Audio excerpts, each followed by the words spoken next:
that this coordination with them will not be fruitful, and Al-Wafd will still get the same number of seats in the parliament. We went on our own with our very limited financial resources. We did not have the same resources that others had. Don't you regret it now? No, we did not. We do not. Proudly, our 50 seats or 40 seats, whatever the final ballot will show, we're very proud of what we've done in the light of the millions that others have spent.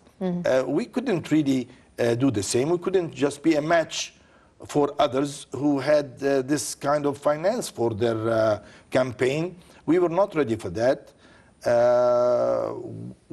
Maybe also the drastic situation in Egypt made a lot of people who are under the line of poverty vote for God, not for a party. Yes, I agree with you 100%. They voted for God because there's a salvage in that. Actually, yes, they needed a miracle, and not a party. But that party was the messenger that they thought that could carry the message to God, and they will be blessed, and maybe they will be able to carry out the miracle.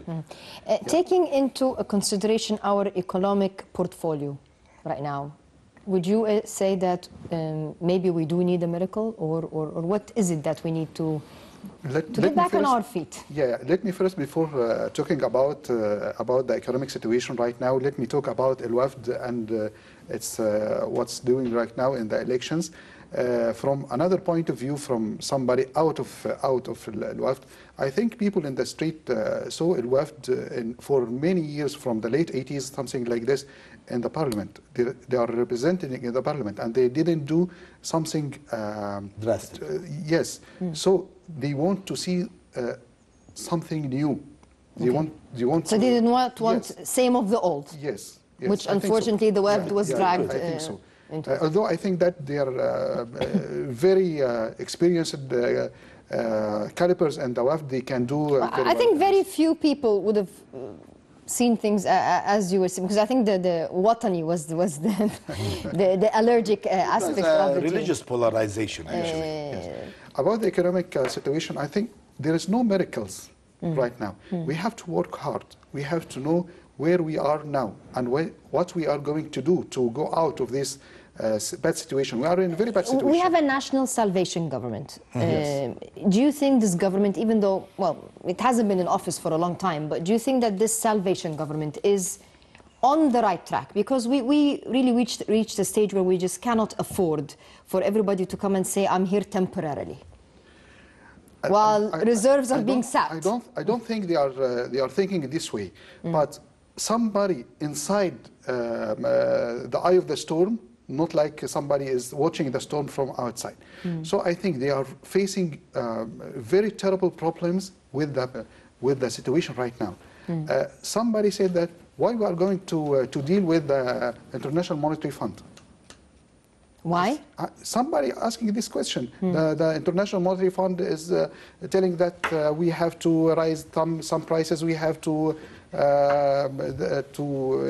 taxes, and we have to reevaluate our exchange rate. So why you are going to deal with the International Monetary Fund? They don't know that we must to deal with that. But you're talking about not someone with an economic background or someone in the government. You're talking about the majority the average day. Well, we're not all economists. I mean, some decisions have to be taken by experienced people. Yes, and so the people in the streets say that, when they are going to judge the government right now, they said that, oh, it's a very bad government, because they are going to rise the prices, they are going to rise the taxes, they are going to reevaluate the exchange, the exchange rate, something like this. But the real problem, we have a real problem, and everybody must realize that we are in very bad time economically right now, and we have to take very rough decisions right now,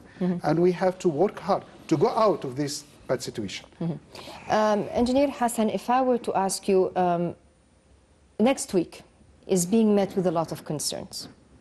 January 25th, Yes. 2012, what will be happening? Some are organizing celebrations, whereas others are organizing Marches. destructions of celebrations.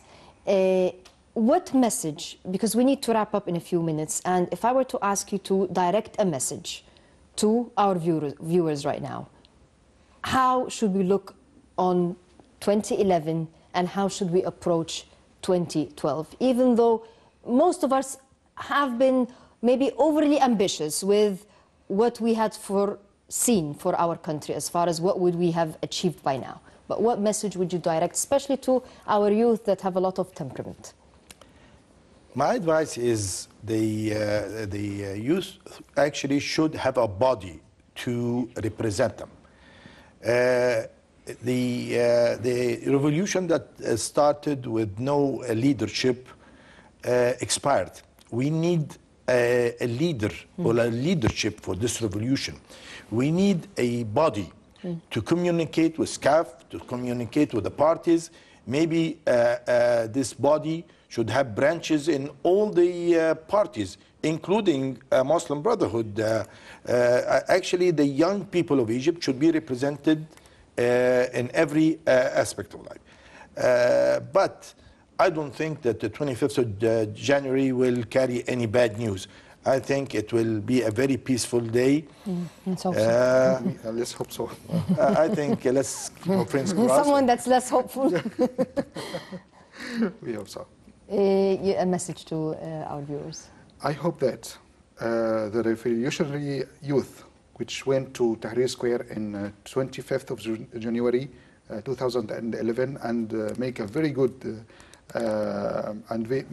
very good start for our future, they have to organize themselves to do something positive, not something negative, not to make this, to destroy our country, to build our country. I hope that they learn the lessons from the boxes of elections, and they have to reorganize themselves to make a leader to them, to make a solid strategy to do toward the future.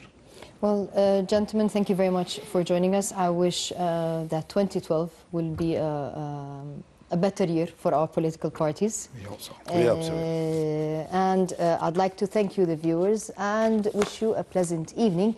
And before we go out and say what have we achieved, or more importantly, what haven't we achieved, let us ask ourselves the question, what have we done to achieve? And good night.